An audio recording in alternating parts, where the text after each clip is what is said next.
Hello, hello. On this next day of our process in creating an income stream or business for you, we're going to do this step by step together. We're going to do it in a way that really controls the time you spend on it. So, as you know from what we talked about before, several years ago, I figured out this process of taking time and shrinking it down where I could create a ton more income in way less time. So now I work about an hour a day, a little less than that most days, and sometimes not for weeks at a time, and make way more than our family needs. We get to travel and do all kind of fun stuff. You get to do what you want with your money and your time. I'm just going to show you the process. I get a lot of questions about this at coffee shops, at restaurants, when we're out traveling. How are you doing this? And so this is my effort to explain it step by step by step. Just follow along. I'll walk you through every little step. And I'm literally creating a business or an income stream right now with you. So I don't have one created for this project yet. I'm literally just going to do it step by step by step so you can watch along. If you follow along with me, you'll create your own in the process and it'll work out. So, out and about today, I want to take a quick moment for today's lesson to talk about fear because that's a really big thing for a lot of entrepreneurs or people who are trying to make this jump. So, let's talk about fear for a second. I define fear as I get it in my head. So, sometimes fear creeps up on us.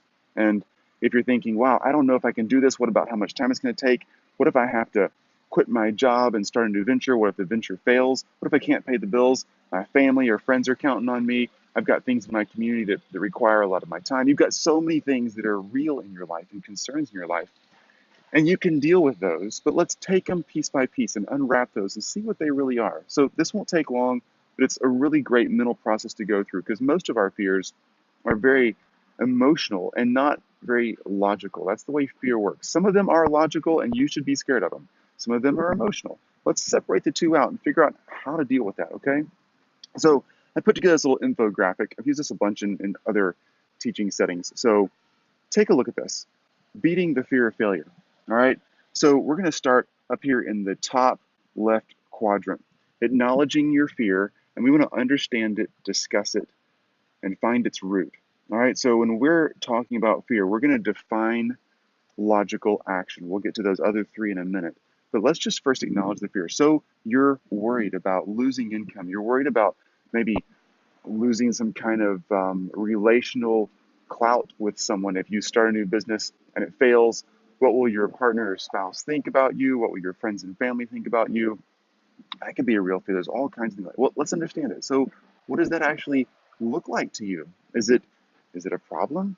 Is it an embarrassment? Let's say it's a relational thing. So let's say those relationships look at you differently because you start something or get all excited about creating a new income stream, cutting down your time, traveling more, getting that bigger house, taking the vacation with those people you want to, whatever it is that your dream is. If they worry about you and they're saying, are you sure you want to do this? And if you try it and you fail, that's a big deal, right? You're worried about how that impacts your relationships. Well, talk about it with a friend. Figure out how big a deal that will be and find its root. If that's just an issue of insecurity, I get that. I feel like I'm insecure sometimes too when I take on new things or step out there and try something out, particularly if it's going to be public. So make sure that you're understanding exactly what that fear is. And then we're going to go over to this next quadrant right here, top right, and we're going to define that. So let's say it's relational. What exactly will happen if you start a business? You branch out there, you're working extra in the evenings or weekends trying to start this thing out. You got to keep your real job, or you don't have a real job and you're trying to start your own thing right now so you can get up and have it. Well, what happens if you fail? The worst thing that can happen. Is it some embarrassment? Is it some of your Facebook friends or social media friends not being very excited about what you did and thinking, oh, he tried something and it didn't work out? Wow, that's real. But you tried something. You did it. They didn't. So try something out. It's okay. Just define what it is. Let's talk about financial for a second. Let's say you're going to step out on a limb and you're going to start your own thing. You're going to have to invest a little money and spend a few dollars a month to start a little website or a few dollars a month to buy a piece of software that you need, or you're going to have to go out and get a business license, or there's things that you're going to have to step out and do. You might have to hire a part-time helper to help you, and you've got some space on your credit card or a little savings. What happens if it doesn't work out and you deplete your savings? You built your savings up to begin with, right? You can overcome that. You already have overcome that. What happens if you use a credit card? I hate using credit cards. If you can avoid it, please do. But what's the worst thing that can happen? You have to pay a bill off for a year or two. I mean, that's real. But you can overcome that, right? For the for the chance to approach and chase a dream that's real, you can have a very small amount of risk to get into that. Now, we'll define on a different day what that dream looks like and actually what it will cost you to chase that dream so you can really quantify it. But just define, what does that feel like? What's the worst thing that could happen to you? And can you overcome that? All right, let's go to the next quadrant down here. Create a logical parameter for failure mitigation. Okay, so relational guidelines that could help you control. So, if it's a relational thing, you're going to step out and you're going to take on this new venture, you're going to build this new income stream, and you're worried about what will people say or what will people do if it doesn't go well. A way to put a guideline in there relationally is to, number one, know who you are and what you're all about and what's important to you, not what's important to the rest of the world, right? I'm sitting outside at a coffee shop right now. I got a guy sitting over here next to me in an SUV, staring at me kind of funny because I'm talking to my computer.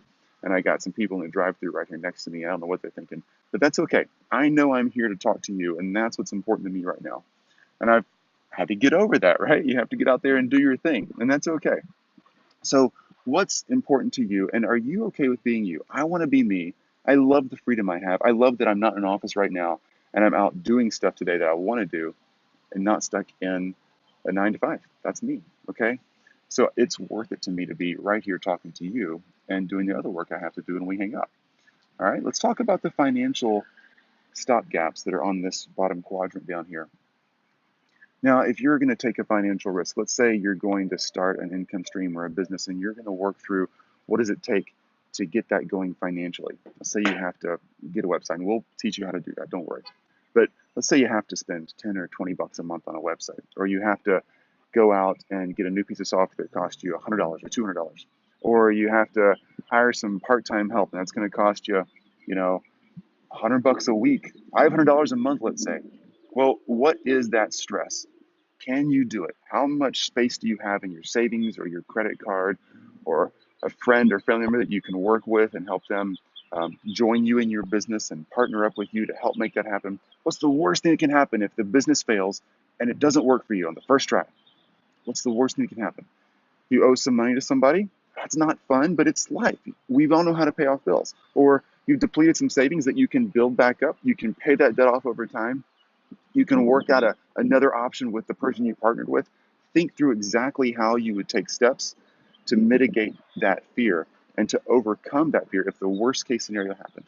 Just knowing and defining what it looks like often is a really, really big way to help you see, hey, that's bad, but it's not that bad. I've been wanting to quit my 9 to 5 or start this new business or do something from home that doubles or triples our income for years. And to have that chance, if I can do it in a very logical manner, that's step by step by step. If I've got that shot, a little bit of risk is really not that big a deal compared to what you could gain. All right. So let's think those through, talk those through with somebody that you trust, and really understand how that goes. Okay. Let's go to the next quadrant. Take action. Now, by take action, I mean whatever you've thought through in defining your failure and then creating a logical parameter for that, take action on that. Really set those parameters. If you say, hey, it's a relational thing for me, I'm embarrassed about what this might look like if I start this, what will people think? What will they do if I fail? Why don't you find a trusted family member or friend that knows you and then it's rooting for you, and check in with them weekly. Go to breakfast with them. Go to coffee and say, here's what I did this week. It was so hard. I was so embarrassed, but I think it went well. Or I was so embarrassed. I sent this video out to everybody to tell them what I was doing. And wow, it crashed and burned. And I feel so. Just talk it through with somebody. Taking the pressure off, sharing it with somebody. That's a great way to do that. Set a parameter and then take action. Whatever your parameter is, take action and make sure you do it. Have those weekly meetings with that person. Just an example, whatever it might be for you. All right. Let's talk about financial parameters. If you're saying, hey, I'm willing to do this, but it's going to have to be a limit. I've got, $2,000 in savings, let's say. I've got a $500 limit on my credit card that I'm willing to use for this. Great. Set a parameter and let's start going after it and getting something done and taking action. And when you hit that parameter, reevaluate and stop. Let's say you put tripwires in there. I love tripwires in my financial planning as I'm starting and selling and getting in and out of businesses frequently. I love putting tripwires in there, where if it hits a certain dollar amount or takes a certain amount of my time, it trips a wire, and all of a sudden it makes me reevaluate, and I can spend more, but I have to reevaluate and make sure this project is staying inside the parameters. It's getting somewhere. It's actually doing what we want it to do, and then I make a logical decision if we want to go farther. So that's a simple way to take action and make sure you're living by the standard you're setting. All right. Let me show you another way to put this into a grid to help you think this through. Right here on this document, I've put together a few simple steps.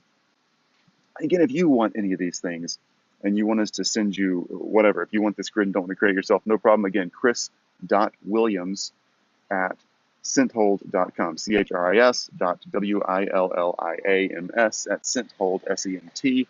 centhold.com. And if you're listening to this on audio or watching on video, video is way easier. So if you're listening to it on audio, jump over to the YouTube channel, Chris Williams HQ, I believe is where this stuff is at. And you can follow along and actually see this process. But if you want us to send you the grids that we're working on, the spreadsheets, whatever, just shoot us an email. I'll send you a fresh copy so that you have your own to work with, or you can create your own. Super easy to do that. So this is a simple grid that I use. I actually do this myself. This is my clean grid. I deleted my own answers a little while ago for my most recent time using this, probably 6 months ago, and I was starting another project, and I was thinking through. So let's say, again, a fear is relational. So I'm going to define that. Let's say that means I'm going to be embarrassed. Again, I told you I'm a horrible speller, and you'll get to laugh at me as I go along. I'm going to be embarrassed if you see how I spell.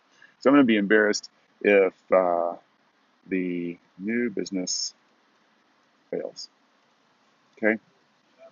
Well, logical response for me to take on is to really think through how much does that hurt me? Okay? And what do I want to do about it? So logically, that means that I might look bad in front of a few people. Or I might, let's say I'm worried about losing the next, losing the next employment opportunity. Okay, those are logical. Oh no, that could be the thing that happens. I would say actually these are going to go underneath. I'm going to put these underneath defining what this failure looks like.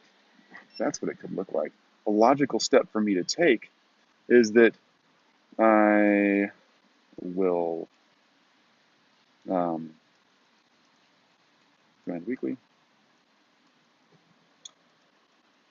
to discuss my plan and get advice. Now let's say that this person is going to help me think through not only one, am I doing things the right way? Do they see any pitfalls? Am I making choices that are taking too big of a risk relationally out there?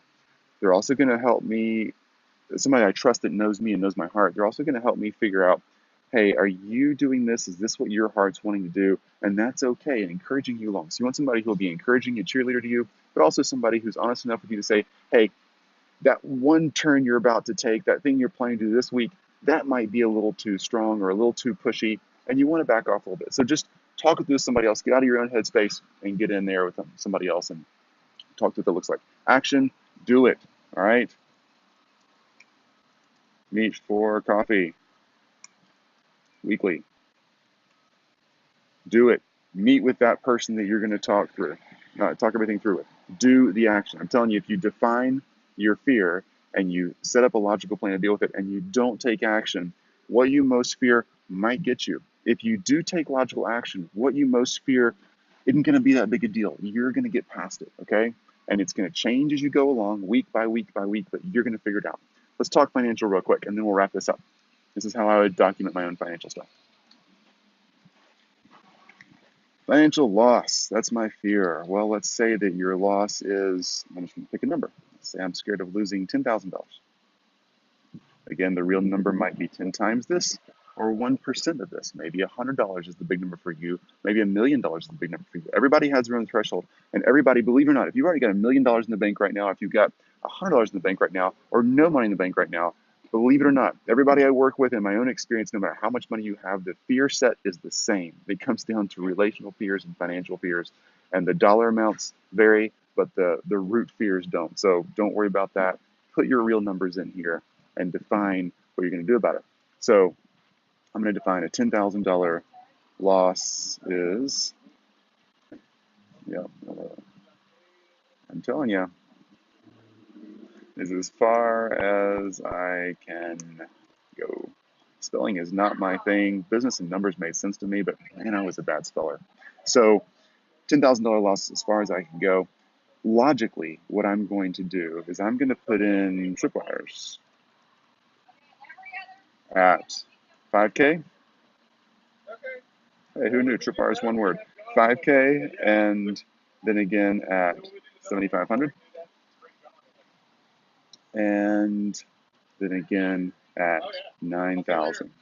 Okay, so those are my tripwires, and we'll say that we're just gonna make sure that every time I hit one of those numbers, I will stop, reevaluate, and put some firm parameters in there that I know if I've got a $5,000 tripwire, that tripwire, I'll just go ahead and define this out a little more for you so you can see exactly how I do it.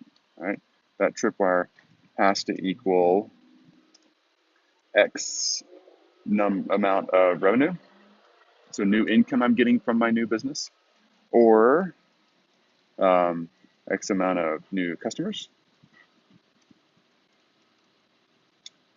or however you define what you're doing, okay? 75,000, it could be the same thing. You could put all kind of parameters in here, whatever it is that your business or your income stream.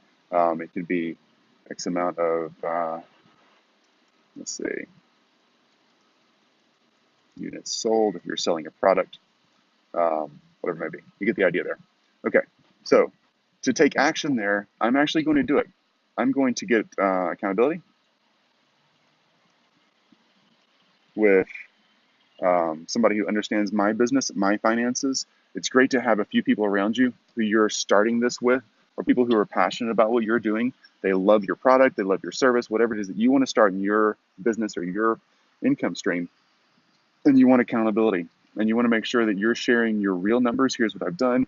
I've set up the website. I've gone and got customers. I've been knocking on doors. I've been getting referrals. I've been putting Facebook ads out there. I've been shooting emails out to contacts, whatever. We'll talk through all those things. We'll teach you how to do that. But right now, you need accountability when you start this process to make sure somebody's checking in with you and actually working with you to say, hey, how close are you at 5,000 mark, and how you doing? Are you tracking right along? Because you don't want to go over your limit. If that's $50, if it's $100, if it's $500,000, until you figured out, have you got the right process in place, and are you staying accountable? If you hit a tripwire and you don't hit your numbers, you do want to back up. You want to fix that problem. Make sure you fix it and keep going back before you spend a lot more resource. Go back and fix it. That way you know the next stage will be more successful. All right, and we'll talk through how to do all that when we get into finances. We're going to walk through P&Ls and balance sheets. We'll teach you how to run your business and teach you how to think through the finances. But for now, just think through what you can risk. Define your fear. Financial loss. $10,000 is as far as you can go, or $100 or $1 million, whatever the number is. And then think through, what are the points? What are you going to do? What's the logical steps? What's going to happen? Let's say I lost it all, okay? If I lost it all 10K, so I got a $10,000 loss. What would happen?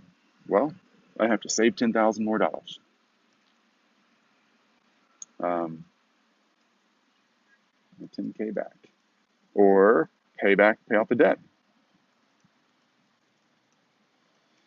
Whatever it is, how long does that take you? Let's say it would take you 2 years to pay off the debt. In 2 years, 24 months. Define that, right? Think about it. If it took you 24 months to pay off a $10,000 debt that you incurred trying to start a business, that's no fun. But is that the biggest risk you've taken in life? That's not fun, I promise. But you can do this. If you had to pay that off, you could do it. But chances are you won't have to pay that off. Chances are you'll be fine if you do this the right way and take time and be smart, okay? So define this thing. If you have questions about this, again, shoot me an email at chris.williams@senthold.com. Senthold is SENTHOLD.com. And we'll talk through this. Shoot me questions you've got. I'll put more detail in the next video if we need to. But in the meantime, take action, talk this through with somebody. I'm putting this lesson together today because we had a lot of stuff in the past 2 days. Make sure you go back and do the have, do, be's. Make sure you go back and do your timelines so you can figure out exactly what kind of risks you'll be taking and what the costs will really be. But define this, think it through. Next few days, we're going to get into defining your market, figuring out what kind of clients you could get, how you could reach into it, what kind of business you could start. We're going to start talking about all that stuff. But right now, I want you to settle in, figure out the fears, and work through that in your head. All right? Good to talk to you. I will see you soon. Bye.